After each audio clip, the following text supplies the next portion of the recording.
El Camino de Santiago fue la ruta de peregrinación más importante de la Europa medieval y uno de los hechos de mayor importancia y beneficio para la historia de España.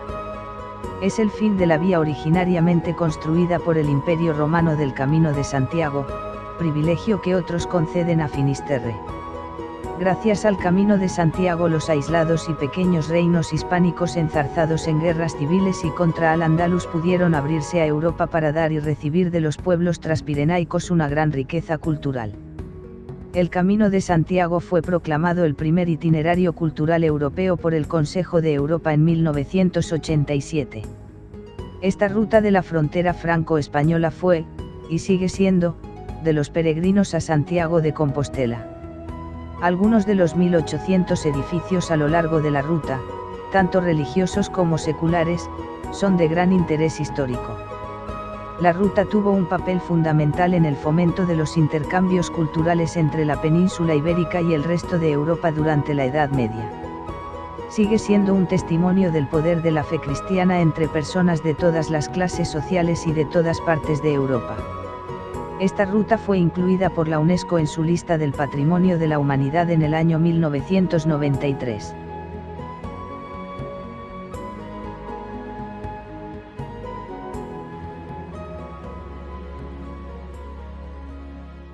Origen e historia del camino. Santiago el Mayor, según la tradición hispánica, predicó el cristianismo por la Hispania romana antes de regresar a Palestina, donde fue decapitado. Más tarde sería trasladado de nuevo a España por sus discípulos para ser enterrado en la costa gallega. Desde el descubrimiento del sepulcro en el siglo IX hasta su declive en el siglo XIII, la ruta jacobea evoluciona hasta convertirse en la principal ruta de peregrinación de Occidente desplazando a las de Jerusalén y Roma. Para entender las peregrinaciones medievales a Santiago de Compostela, debemos partir de la tradición que habla de la labor evangelizadora de Santiago en tierras de la Hispania romana. Se sabe que tras la muerte de Cristo, Santiago el Mayor, hijo de Zebedeo, continúa inicialmente su labor apostólica en Jerusalén. Posteriormente, pudo embarcar hasta alcanzar algún puerto de Andalucía en cualquier carguero que comunicaba comercialmente Hispania, que aportaba metales y otras materias primas, con Palestina, de la que se recibían mármol, especias y objetos elaborados. Su misión evangelizadora comenzaría en el sur de Hispania para posteriormente desplazarse al norte por tierras portuguesas, Coimbra, Braga, etc., llegando hasta Iria Flavia, ya en Galicia. Posteriormente se dirigiría hacia el este de la península, Lugo, Astorga, Zaragoza y Valencia, para partir, de nuevo, hacia Palestina, desde la costa mediterránea española. A su llegada a Palestina y tras incumplir la prohibición de predicar el cristianismo, fue decapitado en tiempos de Herodes Agripa. Según la tradición, su cadáver fue robado por los discípulos Atanasio y Teodoro y llevado en barco de nuevo a tierras españolas, en concreto a Iria Flavia, cerca de la actual Padrón. La zona donde habían atracado estaba bajo el reinado pagano de la reina Lupa. Ella los engañó en su afán contra el cristianismo diciéndoles que unos bueyes transportarían a un lugar seguro los restos del apóstol, pero eran en realidad toros bravos. Cuenta la leyenda que entonces se obró el milagro, los toros se amansaron y ante tal evento la reina Lupa se convirtió al cristianismo y el apóstol Santiago fue enterrado en lugar seguro. Aunque la invasión árabe y los tumultuosos cambios políticos, sociales y religiosos que acarrearon en el país, silencian durante un tiempo la incipiente tradición jacobea en España, pronto resurge, a finales del siglo VIII de la pluma del célebre Beato de Liébana que escribe: «Oh apóstol, dignísimo y santísimo, cabeza refulgente y dorada de España, defensor poderoso y patrono nuestro».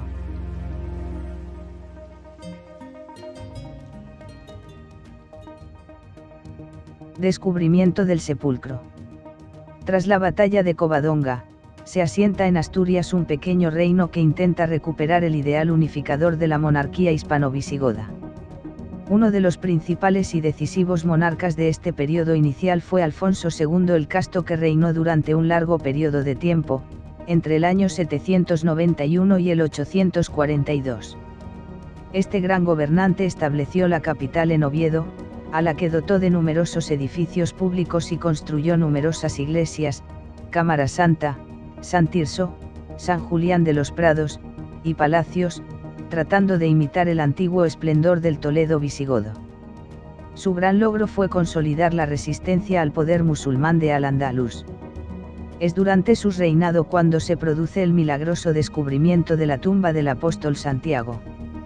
Según cuenta la Concordia de Antealtares, el primer testimonio escrito de los hechos, datado en 1077, un ermitaño llamado Pelayo, que vivía en Solovio, en el bosque de Libredón, empezó a observar durante las noches resplandores misteriosos. Inmediatamente informó del hallazgo a Teodomiro, obispo de Iria Flavia, que marchó a aquel lugar encontrándose que esa luz revelaba el lugar donde estaba enterrada el arca marmárea. En el sepulcro pétreo reposaban 3 cuerpos, atribuyéndolos a Santiago el Mayor y sus discípulos Teodoro y Anastasio. Teodomiro visita la corte ovetense de Alfonso para informarle de tan fenomenal suceso. El monarca organiza un viaje a este lugar rodeado de sus principales nobles, y al llegar al citado Campo de Estrellas, Compostela, manda la construcción de una pequeña iglesia de estilo asturiano, que ha sido constatada por las excavaciones arqueológicas. Teodomiro traslada la sede episcopal a este lugar y muere en el año 847, en las excavaciones arqueológicas ha aparecido su lauda sepulcral. Desde este momento, queda establecida oficialmente la tumba del apóstol en aquel mágico lugar, cercano al Cabo de Finisterre, punto situado en el extremo occidental de Europa. El camino a Finisterre era indicado desde cualquier lugar de Europa por las estrellas de la Vía Láctea.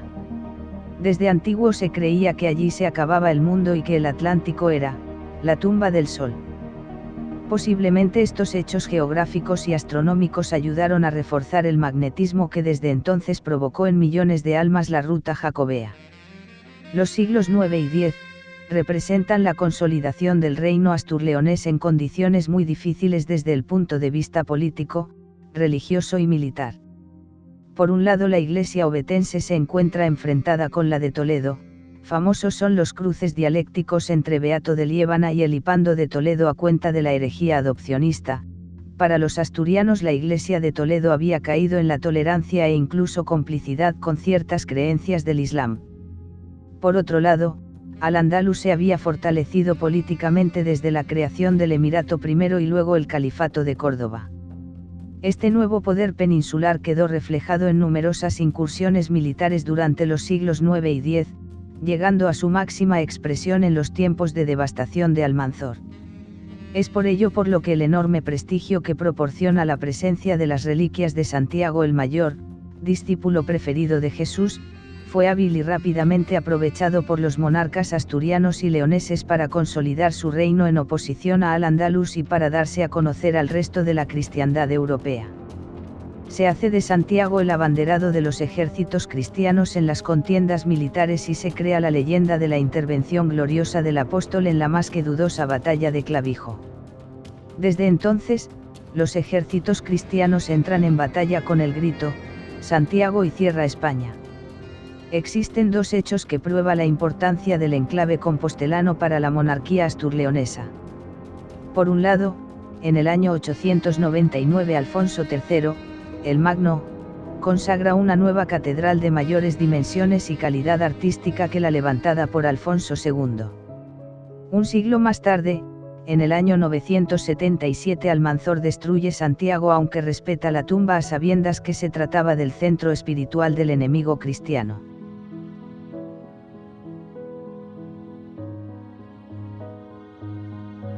Apogeo del camino en tiempos del período románico. La Orden de Cluny pronto se hace eco del prestigio de Compostela y durante el siglo XI promueve las peregrinaciones a Santiago. A cambio, los reyes cristianos hacen generosas donaciones a sus monasterios. A lo largo del siglo XI la afluencia de peregrinos se intensifica y comienza la labor organizadora de los reyes para facilitar el tránsito. Se comienzan a construir puentes y hospitales en los enclaves necesarios. Comienza a establecerse una ruta principal con sus respectivas estaciones, camino francés. En el año 1073 se inicia la construcción del tercer templo consecutivo sobre la tumba del apóstol, bajo mandato del obispo Peláez. Será la gran catedral románica que conocemos, un magnífico templo del románico de peregrinación. El definitivo espaldarazo que hace del Camino de Santiago la gran ruta de peregrinación de los siglos XII y XIII es la concesión desde Roma de los Años Santos compostelanos, con la posibilidad de que los peregrinos obtengan la indulgencia plenaria. La bula Regis Aeterni concedida por el Papa Alejandro III en 1179, no hace sino confirmar privilegio concedido a Compostela por el Papa Calixto II en el año 1120, por lo que serán años santos o años jubilares todos aquellos en los que el día 25 de julio, día de Santiago, coincida en domingo. Compostela aventaja claramente a la propia Roma en este aspecto. Allí los años jubilares suelen coincidir cada 25 años, en Compostela cada 6. Las indulgencias de ambos años santos son las mismas, es decir, será la indulgencia plenaria o perdón de todo tipo de culpa o pena. Las condiciones para ganar el jubileo son las siguientes. Visitar en año santo la Catedral de Compostela donde se guarda la tumba de Santiago el Mayor. Rezar alguna oración, al menos el credo, el Padre Nuestro y pedir por las intenciones del Papa. Se recomienda asistir a la Santa Misa. Recibir los sacramentos de la penitencia y la comunión, dentro del periodo comprendido entre los 15 días anteriores y posteriores a la visita a Compostela.